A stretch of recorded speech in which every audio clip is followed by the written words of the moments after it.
This is the Library of Philia, a place where the Grove stores its collection of tomes. Other than books written by the 7 schools, you can also find philosophical texts, ballads, and religious writings from the Outlands here. Cities that desire to learn from the Grove were apparently expected to contribute knowledge of equal value to what they sought. We've had more than our fair share of hilarious episodes over the years. For instance, it's said that the Erythrocheramists once borrowed a manuscript from a certain author, but ended up returning a copy instead of the original. What's more, the original manuscript was supposedly then hidden here. Nice? No need to hold yourself back, Danny. You can just tell it like it is. Their behavior was no different from bandits.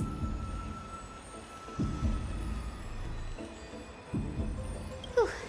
You've got me there. Some said you couldn't even find a dictionary in Castrum Kremnos, so I guess they were spared. There are too many books in the Library of Philia. Flipping through them all will take too long. Why don't we use the Biblioslate to search for the texts we need? We can bring them back to Akuma for reading after that.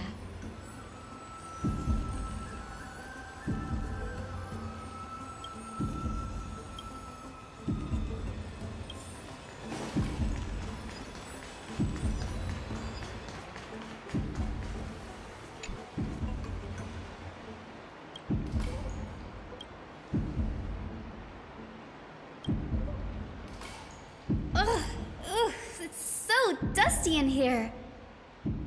Whoa. Are these all complaints about him? I can already see what they must have written. Anaxa has no respect for the gods. His very existence undermines order in our society. They're probably all things like that. Why else would they call him the Great Performer? When Anaxer established his school of thought, the first thing he apparently did was read his own work to everyone. Are the Titans truly an accurate reflection of what humans think gods should be? Worlds created by gods are indubitably perfect, but what of Amphorius? Only foolishness and insensitivity everywhere you turn.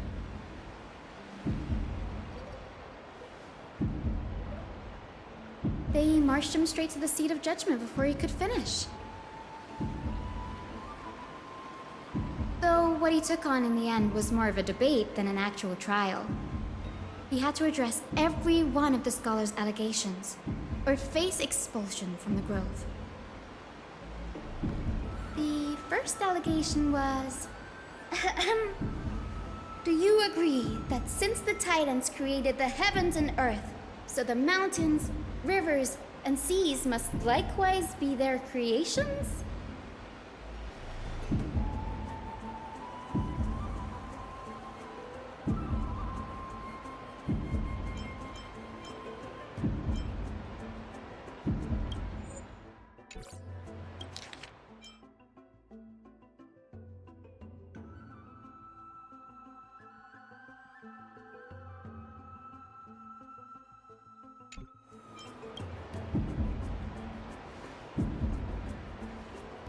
Anaxa said the same thing then.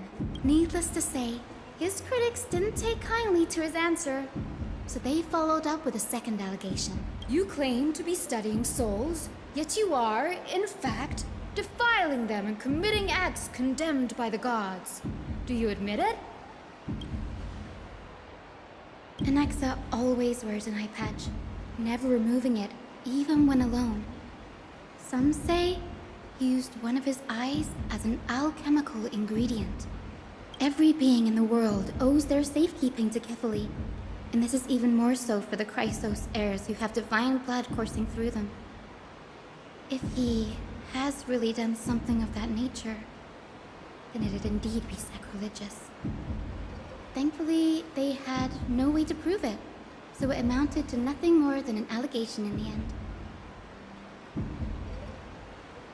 One by one, Anaxa engaged in wars of words against those who would challenge him.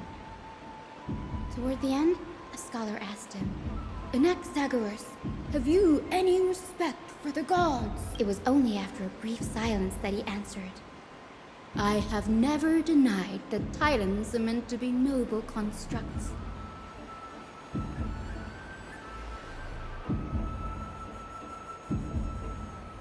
Yes, I'm not sure how that controversy was eventually resolved, but what's for certain at least is that Anaxa was allowed to stay in the grove where he continued his research, despite being regarded as a heretic. By the way, this stack of complaint letters has reminded me of a place in the grove. We may find clues there that aren't on the teleslate. I'm talking about Anaxa's alchemy lab, hidden between the cornerstones. It's a well-kept secret. Among the 7 sages, excluding the nominal chief sage, each has a private sanctuary where they can conduct research undisturbed in their free time. Even the administrators of the Library of Philia are restricted from accessing those places and documenting the sage's research. But with the grove in this state, I'm sure Anaxa won't be mad even if we sneak into the lab for a short while, right?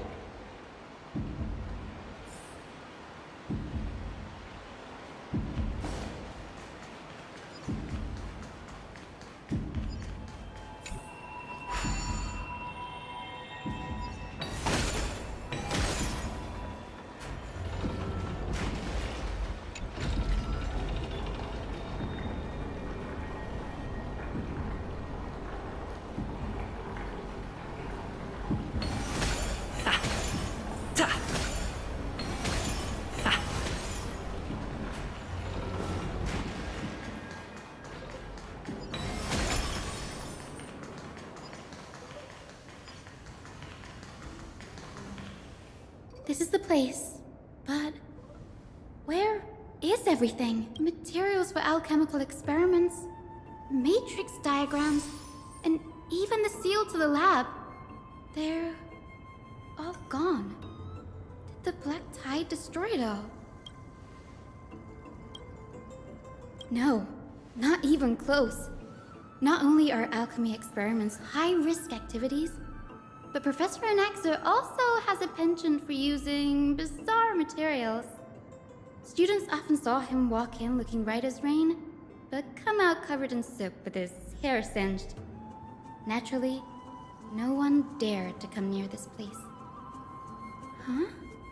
That bookshelf over there seems to be the only thing still intact.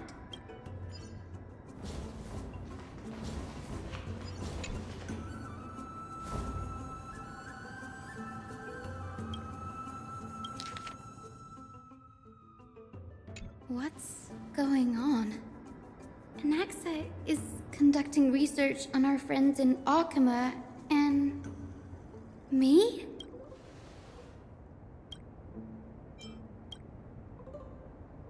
It wouldn't have been so strange if he had focused only on Cassie, given her own curiosity about her origins. Plus, considering that the new Sporists have crafted omnipotent medicines capable of curing diseases, it also makes sense that he would conduct research on immortal Chrysos heirs. But now, it seems Anaxa's objective was never to create medicine, but to identify the origin of the golden blood and figure out its inner workings.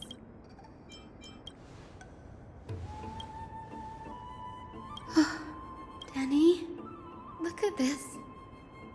I have a bad feeling about this. My biggest fear. It's come true. After going through his notes, I think I can piece it all together now. Anaxa was carrying out experiments on soul transmutation.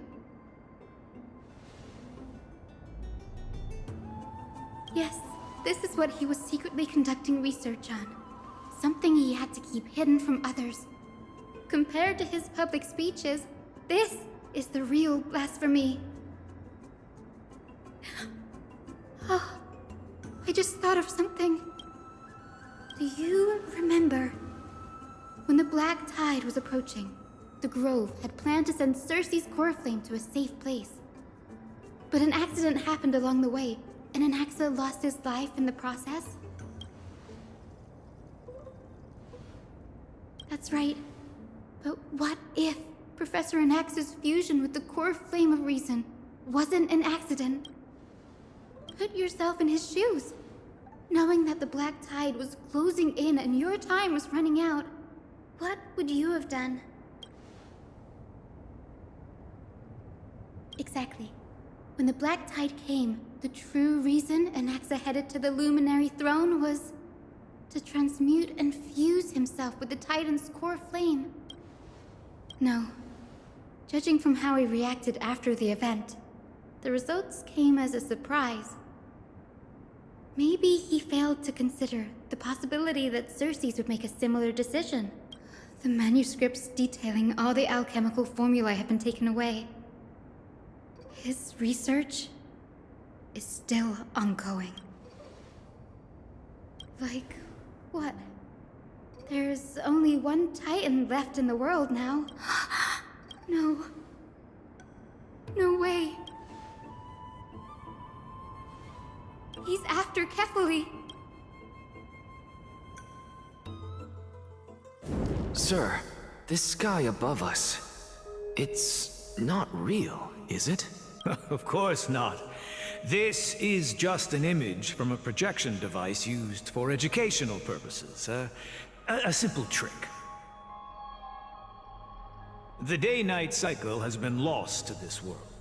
So that students like you may still learn about the night sky, astronomers have harnessed the Titan's miraculous power to manipulate the light, projecting the nights of the past here for you. Much like how the sky above the Holy City is also illuminated by Kefali's dawn device. So, the skies of Akama are fake too. You mustn't conclude that, Anaxa. You should know that only a child would expose a trick and be proud of it. Often people know more than they let on. They simply choose to feign ignorance because they have no other choice. Then they're just deluding themselves. People believe in Kefali's tale of Genesis, accepting wholesale whatever the priests preach. But we're different. We've already walked out of the firelit cave of ignorance. We have already realized that we live in a world where Titans make the rules. Even when we look at the sky, we're only seeing what they allow us to see. Rather than gazing at this mockery of a night sky fabricated by them for the rest of my life, why shouldn't I be the one to take control of the projection device instead? So much time has passed since you sowed the seeds of doubt in my heart, child. Many a night, I find myself penning down all my theories and wild ideas, only to burn them to ashes when I open my eyes in the day. Why? Because we'll face death by burning if word gets out? As a sage of the Venerationists, my soul has already become inextricably linked to the great tree. Every word I say and every move I make is certain to influence every leaf, every branch, even the tree itself. But above all else, my days are numbered. Instinctively, I have my doubts about the golden blood and the human soul, yet I have no means of verifying them. The golden blood in my veins is woefully thin, and I am loath to waste what little time I have left obsessing over a hypothesis that cannot even be proven in the first place. But I can, sir. I can do it for us. The time is right. Give me all that I need, and I shall accomplish this grand feat on your behalf. You're right. I shall do just that. In the next meeting of the sages, I will spare no efforts fighting for the rights you deserve. Go. Establish your own school of thought. Find out what we are. Become the one who conquers the ultimate truths of the world. Child of humanity, you didn't go to such lengths for an audience with Kefali. Just ask him a few questions, did you? So, you figured it out. If I were as foolish as a Dromus, perhaps I'd throw myself down and prostrate before their greatness, begging for the gods' prophetic wisdom. Well, sorry to disappoint, but I'm no Dromus. Alas, I am a human, standing tall on 2 feet, possessing both intellect and pride. Before such power, does it make any difference whether you're a human or a Dromus? I'm sure you're familiar with the story of the Styxians. When the raging waves threatened to swallow them, they didn't just give up and become sitting ducks. No. They constructed a dam that kept the roaring tide at bay, chaining down the mad Fagusa. They call me a blasphemer, Circes. But that doesn't mean I deny the existence of gods. It's just as I see it. Titans are simply a force that mankind has yet to find a way to tame. Oh? If power that rivals the Titans is what you crave, why not conform to the prophecy and brave the trial? Why stop at harnessing the power of the Titans when I can do so much more? The source of life is what I wish to grasp, to understand what makes up the soul, and to learn what we really are. Thanks to you, I've had the chance to personally verify, in more ways than one, that the soul indeed ceases to exist in death. But where there is death, there is life. And where there is an end, there must also be a beginning. How then is a soul born? That was the only unknown variable left in my calculation. And by the sound of it, you have already formed a conjecture. No, I have already drawn a conclusion. In my journey unto death just now, I finally saw the answer with my own eyes. Professor Anaxa, I'm here. His life hangs by a thread. I must ask you to refrain from taking any unnecessary steps. Of course. I'll bring this to a conclusive end, and give you the answer you so desire. However, in accordance with the principle of equivalent exchange, I must also demand from you what I need. As you wish. Don't you care to know what the price might be? It's a matter of uncovering the truth about the Death Titan and his survival. This may be the only time I can ever save someone's life. There is no need for me to think twice. I see. In that case, let the show begin. Indulge me. Am I correct to say that you intend to prove Thanatos' whereabouts and prove the nature of our existence now? Before I begin, I must confess I had been stuck in a cognitive trap all this time. As unrelated as these two propositions may seem at first glance, they are in fact logical equivalents. They are merely two different ways of telling us about what the soul is at its core. The reason I say this is as I've mentioned earlier. The answer was hidden in my journey unto death. Anaxa, you were in the Netherrealm? Yes, I am but a living dead man now, but that's not important.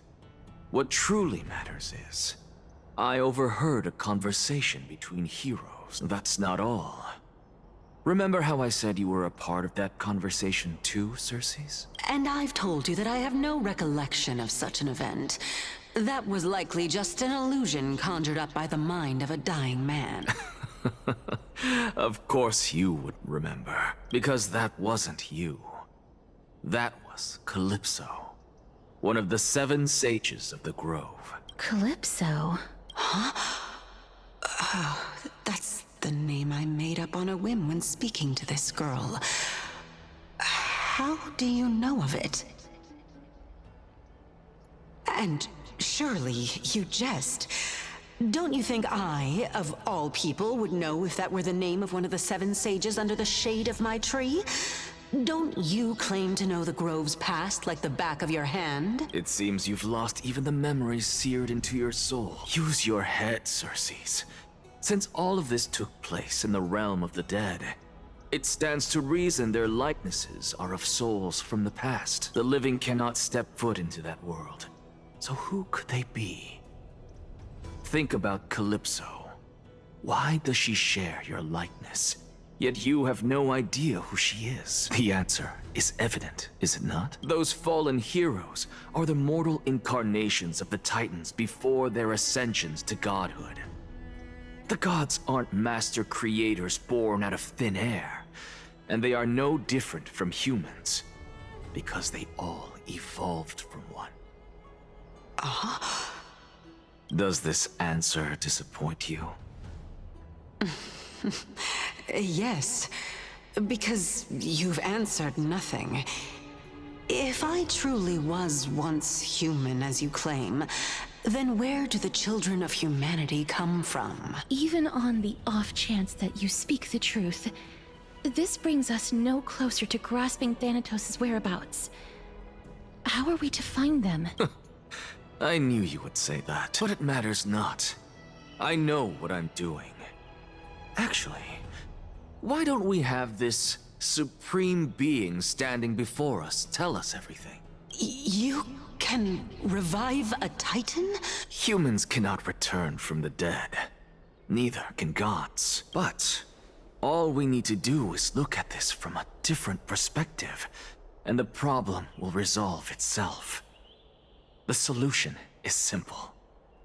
Just like what you did to me. If I'm reborn as Kefali, I can rebuild the world and all within it as they once did. Simple, is it not?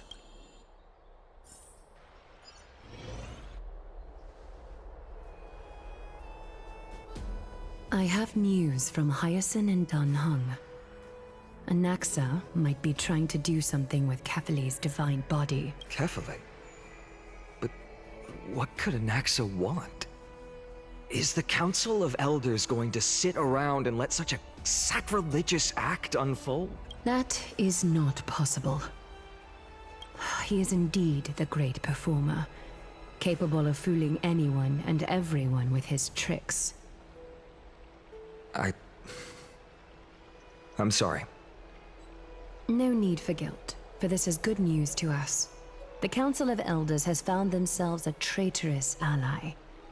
Anaxa's ambitious desires will be something we can exploit. What we should be doing now is to keep our eyes peeled for whichever trickery Kainis is up to, and react accordingly to thwart her plans. Being Akima's political center, the Demigod Council holds just as much significance as the Vortex of Genesis. Someday, after my duty is over, this site will take the place of the battlefield where you hunt gods. Become the next challenge you ought to overcome. Till then, it's best to get used to this place as soon as possible.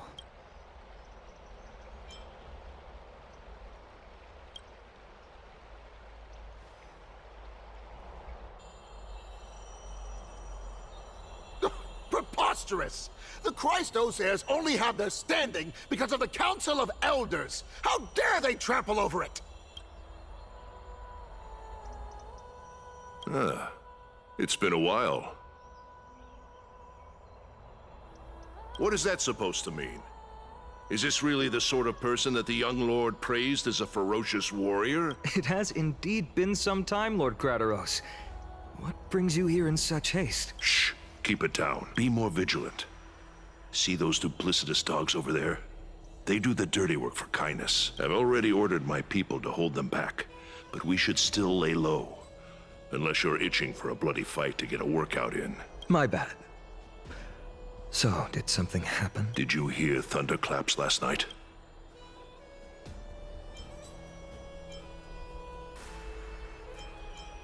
Hacker, what? He's been through a lot lately, please pardon him. Can you tell us more about these thunderclaps? Thunderclaps are beacon signals of strife. They are a message from the young lord. He threw a spear bearing several words at Akama. Watch out. The Flame Reaver is back. I guessed as much. We didn't actually kill them back at the Kremnos Arena. I figured this is something you would want to know. We Kremnoans never back down from a fight. So if you plan to take that thing down in a battle, reach out to me anytime. You have my gratitude. I will let Aglaya know about this right away. Remind her to be on her toes while you're at it. That vicious kindness has been unusually active lately. Those lackeys she keeps under cover have been going in and out of the city a lot more frequently these days. Some even seem to be getting Kremnoans to defect to the Council.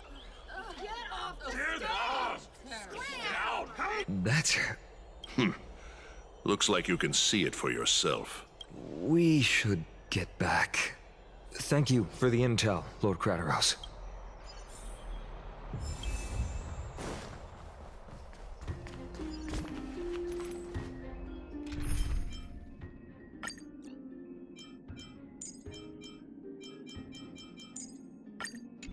By Catholic into Lenten above, as the Theoros I have observed. Aglaya! What happened here? I know about the poisonous fangs of that king snake through the golden threads. In the past, I would be confident about keeping her in check, but I admit I am now unable to do so. What do you mean? It is no longer about eloquence or arguments. I have been a demigod for far too long that I hardly have any humanity left. Before I realized it, I have become no different from these hypocrites, no longer capable of relating to the people. This has come a lot sooner than I expected. But perhaps it is time. I need you to step up, Finan, in order for me to retreat behind the scenes. Yes, this is my duty, but... It is far easier for the Council of Elders to fool many than just fool one person. Their so-called more support is no more than a ruse to distribute power using words instead of lances. There is no glory in winning this debate. But that makes having respect for humans so much more priceless. Finan, you are a Chrysos heir without flaw, capable of relating deeply with humans. I appreciate what you've taught me, Aglaya. I hope we'll live up to your expectations and win this debate.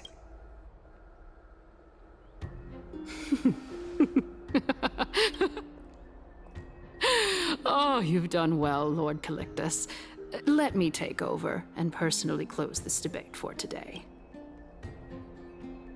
Dearest counselors, let it be known that I sorely miss the blissful times portrayed in lyrical poems. Back then, Amphorius was home to nearly 1,000 cities, each with their own local faith, while gods walked the earth and shared close bonds with humans. Yet, in the present, people from all over are forced to leave their homeland to seek refuge in the holy city, where they hope to rest under Kefali's protection. All of us have long been in the same boat, with no way out of this plight. We didn't have a choice in the past, but now, the Council of Elders brings to the table a new possibility. All I have left is one question for you. Would you rather strive toward the unheard of Era Nova, or return to the prosperous Era Chrysia of our past? Make your choice now. Which of the two would lead mortals to an ideal future?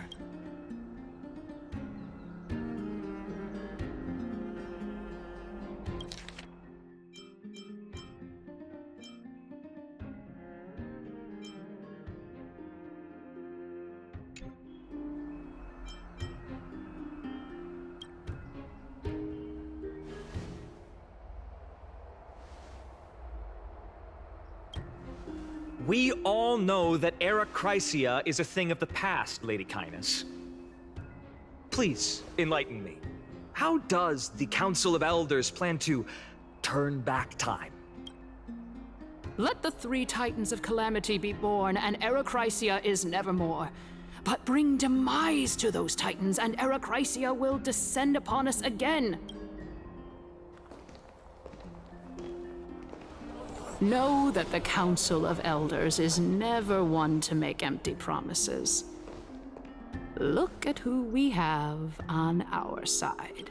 Anaxagoras, one of the Grove's 7 sages, and Castorus, Idonia's goddess of death.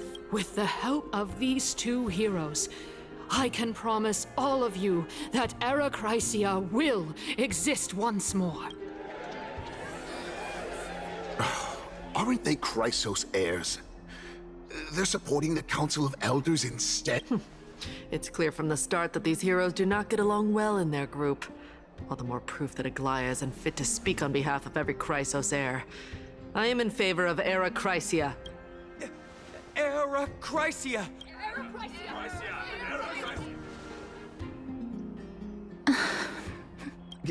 Castorus? Why are you standing over there? You finally arrived, Anaxa. So have you, Cass. Don't worry, Aglaya. Well, I know that you have many queries.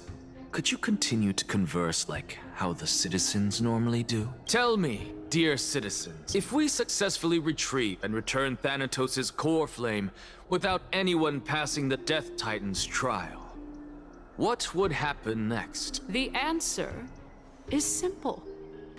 We will have a chance to rid the world of death and bring Amphorius back to an era when all beings live forever.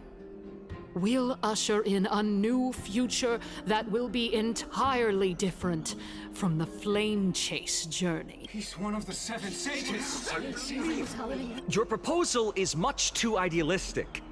As long as the Black Tide still exists, how can we go back to the old days? Remember what I previously said? Kefali's core flame is guarded by the secret power of the Council of Elders. Plus, Fagusa's water curtain will be able to block out any external perceptions. Tell me, dear citizens, have any of you ever seen even a glimpse of the threat that this person is talking about anywhere within the walls of this majestic holy city?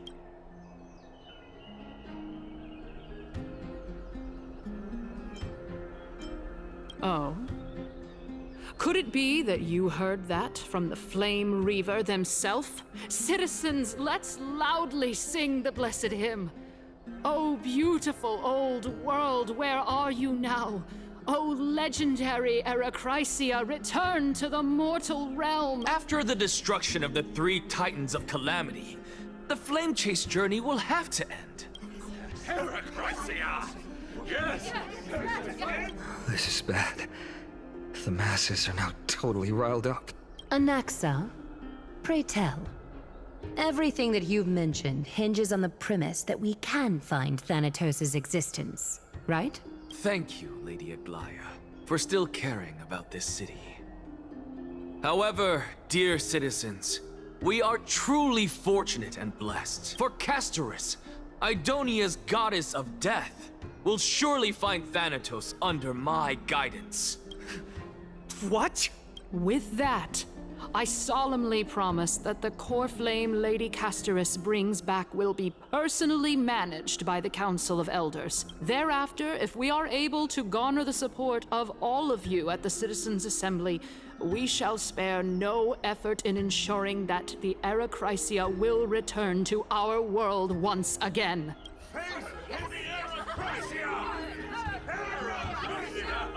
With the balance shattered, the result is clear. By Kefali and Talent and above, as the Theoros I have observed, Akama has chosen her destiny.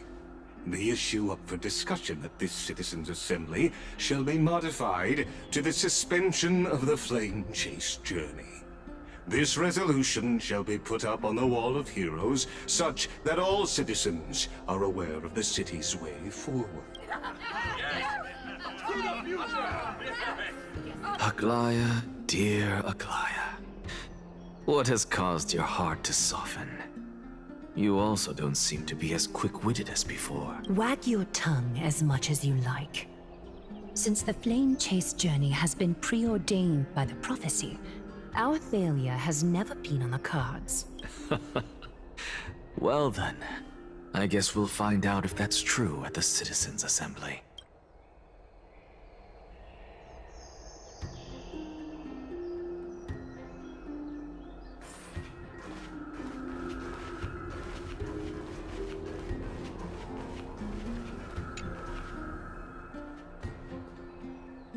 Well, it seems that when I sent you to look for Anaxa, I unintentionally facilitated your partnership with him instead. My apologies, everyone. I know that you have many questions to ask me. I will answer them to the best of my knowledge. In that case, please tell us as much as you can. In actuality, he showed me a past that was both long and heavy. The reason I say this is as I've mentioned earlier.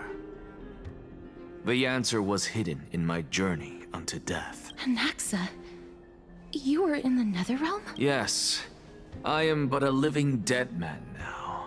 But that's not important. What truly matters is, I overheard a conversation between heroes.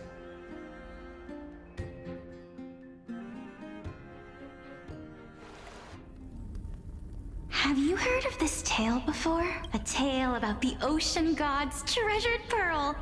Our hometown. It was a seaside town which enjoyed the ocean breeze and glorious, peaceful times, thanks to the wisdom of its ruling queen. Until one day, an evil dragon descended upon the town.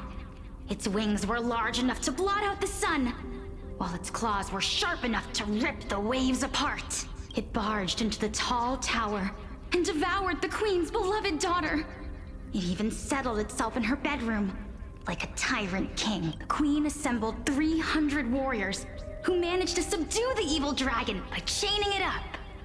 However, when the queen slit open the dragon's belly, she realized that the princess had long since been digested, and all that was left of her was a pile of bones. Devastated, the queen wept for several days. It was then that a devious, smooth-talking scholar arrived at the palace and suggested that the princess could be revived through the use of dragon bone and dragon blood. That liar called this process the secret art of alchemy. The princess was reborn!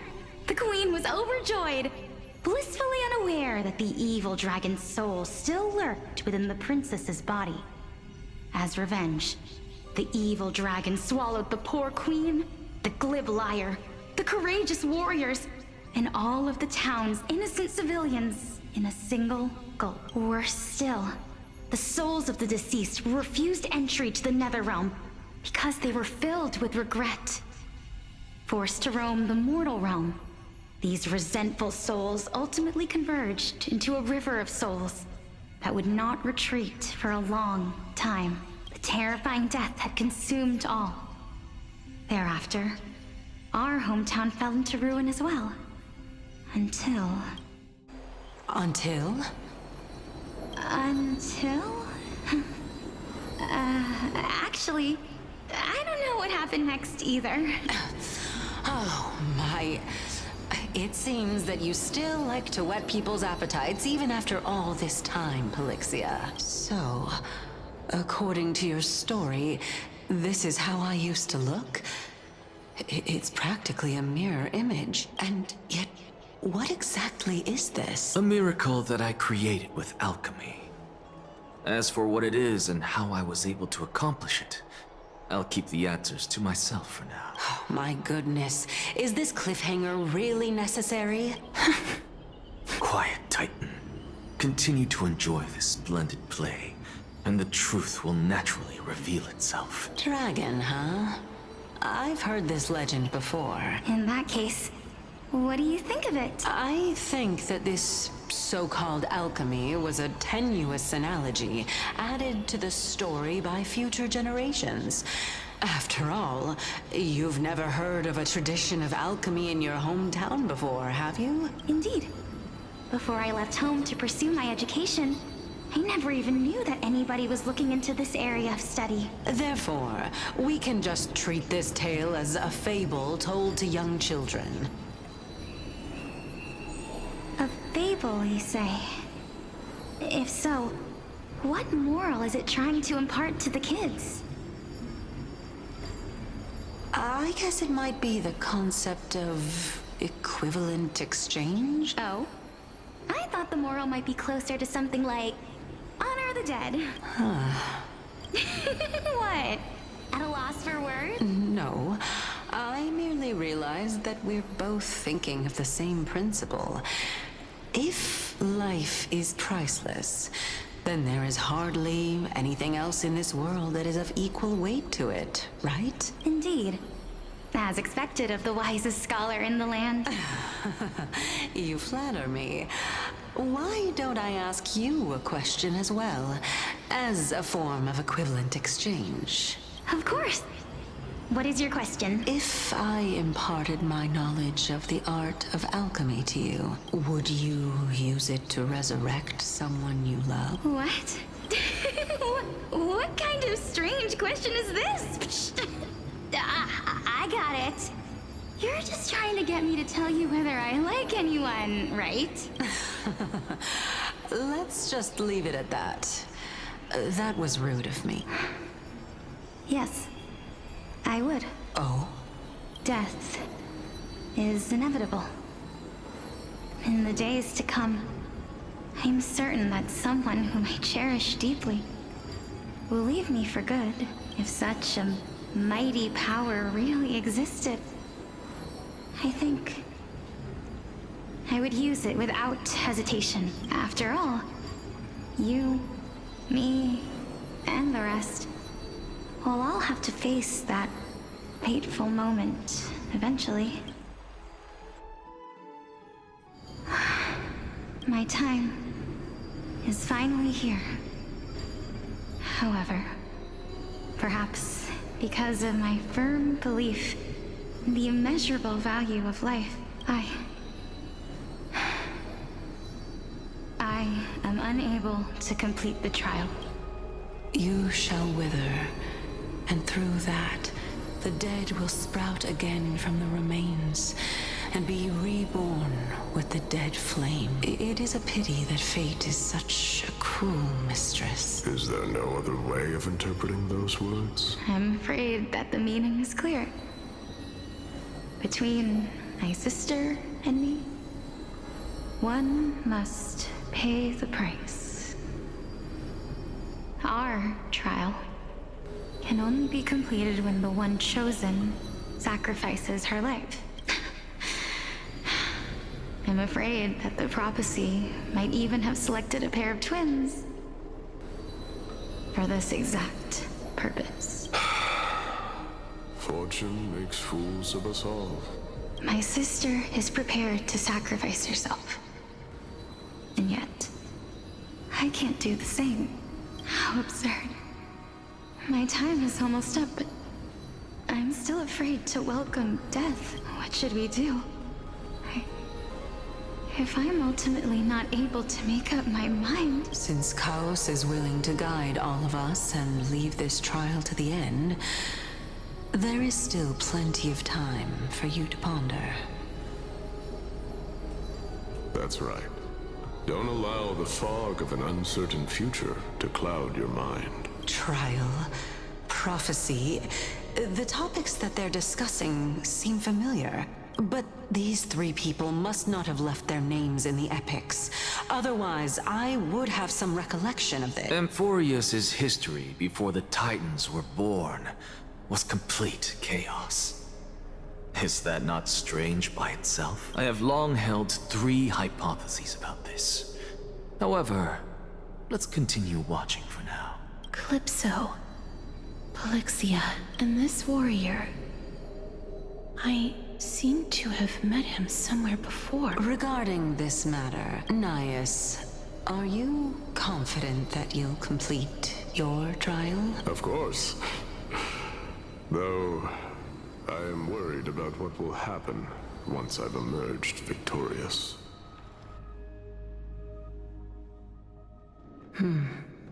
Looks like you have made up your mind. Yes, this is the safest course of action. Completely separating courage, honor, tenacity, sacrifice, and reason. You really know how to make things difficult. Please, young lady, witness my fall and demise. Lady Calypso, you shall host the soul-rending ceremony. I do not understand. Why would you dare to sacrifice yourself for a future that you won't get to witness? Because this is our destiny. The power that resides within me is so intense that I will one day be engulfed by it. Furthermore, a valorous death before glorious return has always been the path I chose to walk. A journey I began long ago. If your sister or Kaos were in my position, I believe they would make the same choice as well.